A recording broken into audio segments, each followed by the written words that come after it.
Yon, kumusta mga kapitoy? Welcome back to Paradan TV.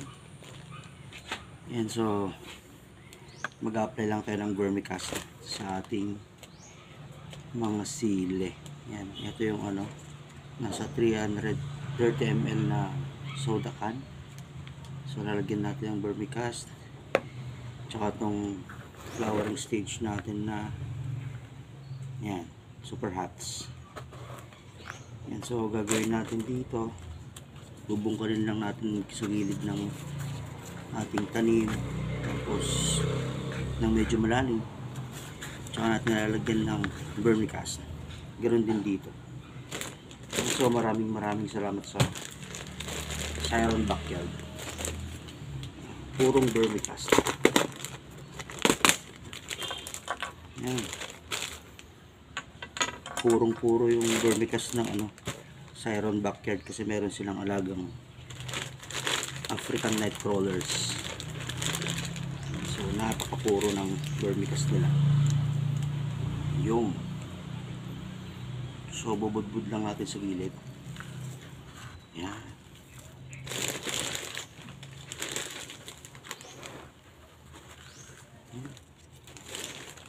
Yung pagkabungkal nito medyo parang maabot mo yung ugat nila ng sili.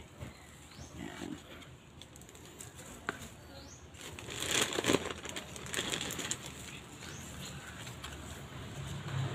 Ganun lang. Ganun din dito. Konting bungkal lang, konti sa gilid. Yan. Tapos lalagyan natin ng vermicast. Ganun lang kasimple mga pare ko. Pag masyadong madami, mamaya masobran sa nitrogen. Yun, tapos konting dilig lang, okay na. So gamit ko rin dito sa mga seedlings tong vermicast. So maliliit pa tong mga to. Yan, so yun lang, konting dilig, tubig ulan.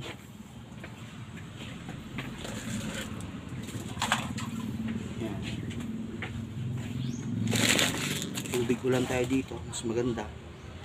Yan, konting dilig. Yan. Mamayang hapon tabunan natin ang lupa. Yun. Yan. So hanggang dun lang muna tayo mga pare ko. Let's go and let's grow.